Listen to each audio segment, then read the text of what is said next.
Yeah, welcome back to Afrosport now in focus, and of course, we will start with a huge story revolving the Super Falcons of Nigeria. I beg your pardon.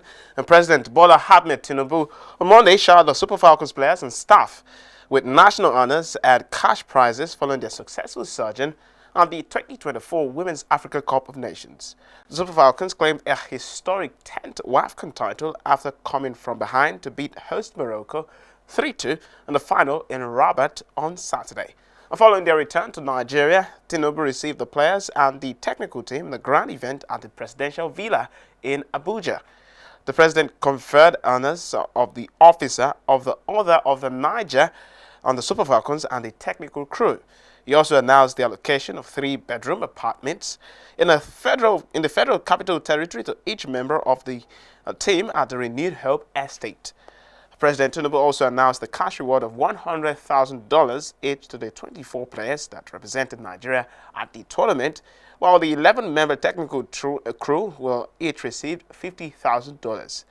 Additionally, the chairman of the Nigeria's Governor Forum, Governor Abdurrahman Abdurrazak, announced an extra 10 million naira to each of the players and technical team members on behalf of the 36 state governors. Now, the question we'll be asking on the show today is a million-dollar question. It is that what should constitute the reward system for sportsmen and women in the wake of this incredible amount of reward, handsome reward for the Super Falcons after a job well done against Morocco in the final of the WAFCON. And now, of course, to join me on this conversation is ex-Super Eagles media officer Tony Ibitoye. Great to have you on the show, Tony.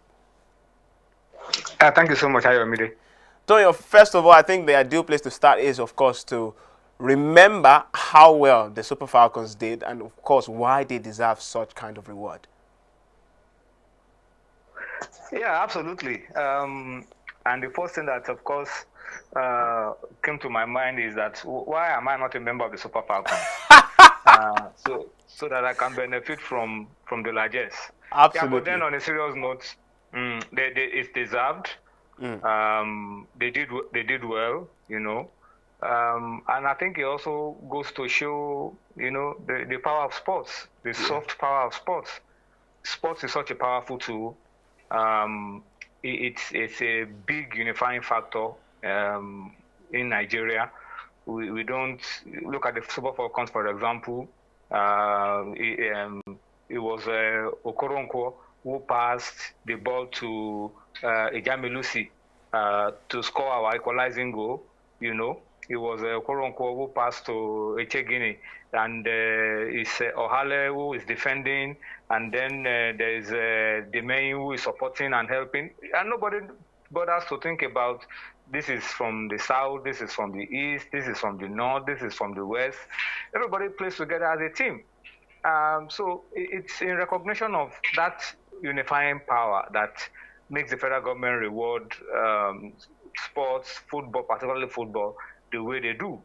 Because they know that when Nigerians are united, whatever unites us it should be emphasized, you know, and that's why the federal government takes sports this way. It was the same with the men last year at the AFCON, finishing second, but the women have this time around won it for the 10th time, you know, and this was particularly special because it's a landmark achievement to show and emphasize our dominance in the women's game on the African continent. So, yeah, it's in line.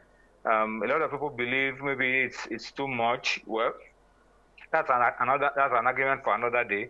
And I absolutely agree with those who also think that we should have a standard of the reward that we give our sportsmen, not just the team sports, but individual sports, exceptional performances at the Olympics, at Commonwealth Games, at Continental Championship, all of these things. Yeah, I agree there should be a standard so that it can be maintained, and you also can take care of other sports the same way you are taking care of the footballers. I absolutely agree with that. All right, so, you know, Tony, let's take a very close look at the reward for the Super Falcons and the entire squad as well. 3-bedroom apartment each at the Renewed Hope Estate in, of course, Abuja, $100,000 each for all players involved, all 24 players. And from the Governors Forum, each member of the team, both playing and also technical team member, 10 million naira on top of already $100,000. And the technical crew will also get the same, pretty much 10 million naira, and then $50,000 each, and not $100,000 like the players are getting. In terms of standards to be set, let's also look at CAF's prize money for the WAFCON. Nigeria already earned $1 million from being winners of the WAFCON, the runners-up $500,000, and then third place and whatnot. But the focus again is the Super Falcons. Looking at the amount of reward that they've garnered so far, should this be the standard, not only in football, but have they set a precedent now which should be the standard? And of course, not just for football, but for other sports. Yeah, there's always been reward, and it is always at the discretion of the president. Whatever he announces is what the beneficiaries will get. It has always been at the discretion of the president. If he feels that it should just be national honors, so it is. If he feels it should just be cash awards, so it is. So there's a need for us to standardize these things and categorize our reward system. International competitions, continental competitions, individual awards. An example is Tobi Amusan, world record holder, world champion. Did she get? She got land. I remember she got land, but these ones are getting a completed 3-bedroom flat in the renewed Hope Estate. She got national honors. Did she get the equivalent of $100,000? I'm not absolutely no, not at all. So there should be a standardization of what these awards are. Do you rate what Tobi Amusan did for Nigeria, being the first ever world record holder and first ever world champion? Do we rate it alongside what the Super Falcons did? What Tobi Amusan did is worldwide, global. What the Falcons have done is continental.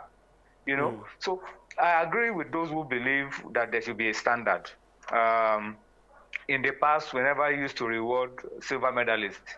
Not all the time, but the Super Eagles, for finishing second at the AFCON, you know what they got. So it all depends also on the mood of the nation at that time, and how well these people were able to rally the nation together. So these are the issues that we really need to look at. Set a standard. If you win a gold medal, for example, what do you get? If you win the World Cup, like if the Falcons win the World Cup, what are they going to get? Probably $1 million each. So what are the standards? These are critical issues, and it's something that we really need to look into. It's all supposed to be part of a package in our national sports as business policy, the reward system for those who excel. So these are the issues that we really need to look at, so that it doesn't just become whatever anybody thinks or what the president thinks at his discretion. If he's happy, if the mood is good, he announces such largesse, and the same kind of success now attract something less on another day. So this, I agree with you, should be standardized. Yeah. So Tony, again, a lot of Nigerian youths are supporters of the Super Falcons and all these athletes as well. And these numbers, these figures, these rewards, they've obviously raised a lot of eyebrows as well. What kind of impact do you think this should be having on the youth as well?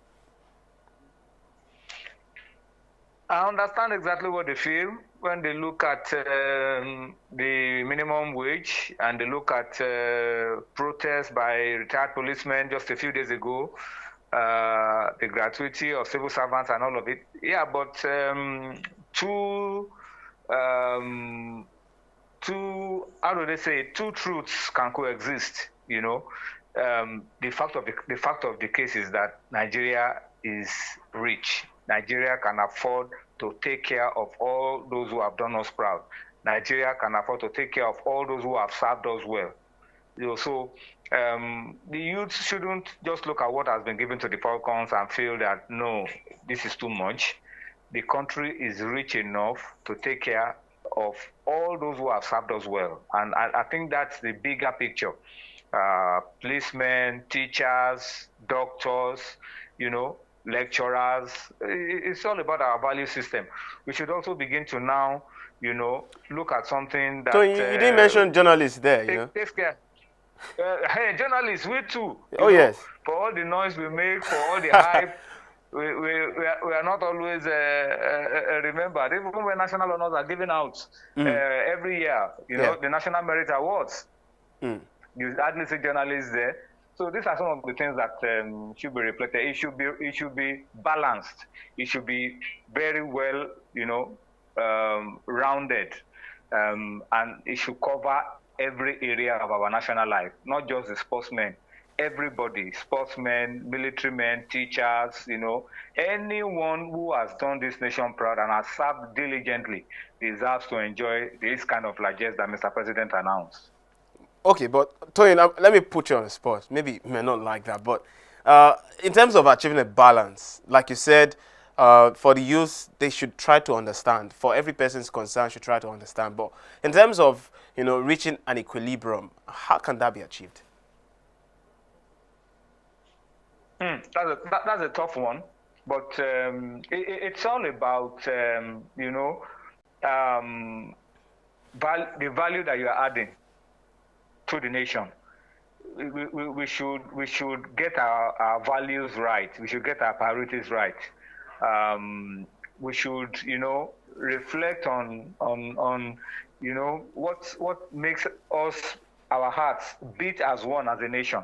The contributions that are made to the development of our national life. That is what should guide what the reward system should be like. Football is very key. Sports is very key. Science and technology, very key. These are, a lot of the things that we should reflect on. Security is very key. Medical, medicine, very key. These are areas of human endeavor that should also guide our values, in being able to come to a conclusion on what the national reward system should be. You have a lot of people, a lot of examples that you see online sometimes. The best student in a university hardly gets a 10,000 naira reward on graduation day. And then you have some other areas of our national life where 150 million could be given to something that is of less value, or less impact on our national life. So it's not a subject, it's not a discussion that can be ended in 30 minutes or 40 minutes in 1 hour. It's something that we have to sit down as a nation to think about and carve out what will be a balanced approach. Abroad, when national teams win international competitions, there may not even be rewards. It could just be national honors, It could just be national honors. You may not see so much about cash awards because their system is not based so much on cash rewards. There are some other areas of value that the society, would look towards, and that's what they emphasize on. The women that won the Euros, just like our Falcons won. The WAFCON. England won the equivalent of the tournament in Europe, but I'm not sure you're going to be seeing the kind of reward that the Falcons are getting with what the English ladies will be getting. Maybe just a visit to the king and some national honors and some handshake. Yeah, but that's their society. Yeah. So we have to also sit down and be able to place things in perspective and be able to do something that is well-rounded, that doesn't necessarily raise eyebrows considering what the average Nigerian is going through. As I said at the beginning, I wish I was a member of the Super Falcons, maybe my attitude would have changed towards all of this if I was a member of the team, Oh or yeah. if my daughter was a member of the team. But speaking generally and holistically in balance, Yeah. we have to really sit down to carve out a national reward system so that, let me give an example. Some of the kids who won gold for Nigeria at the under-18, under-20 CAA tournament in Abeokuta, what reward are they getting? You know, the Tigress are going for their fifth consecutive title at the Afros. If they win it, what are they going to get? 3-bedroom flats, $100,000. Is their victory of less value to that of the Super Falcons? I'm not sure. Very pertinent questions you're asking there, Tony. Very pertinent questions. So those are the issues that we really need to sit down to talk about, and you know, so that whatever good intention government has for rewarding these girls doesn't turn out to be something negative for me. Antonio, you know, I tend to agree with you. Yeah. I'm having to cut you because we're going on a break very shortly. I tend to agree with you, and I really hope that, you know, people at the Nigerian Sports Commission are watching this and, of course, are trying to cultivate this reward system that we are talking about. Tony, like I said, we need to go on a break. And when we come back, we'll shift our attentions to, of course, Naomi Osaka. She, of course, has experienced a twist in her career, the latest of twists, and we'll react to that as well. Stay with us. We'll be right back.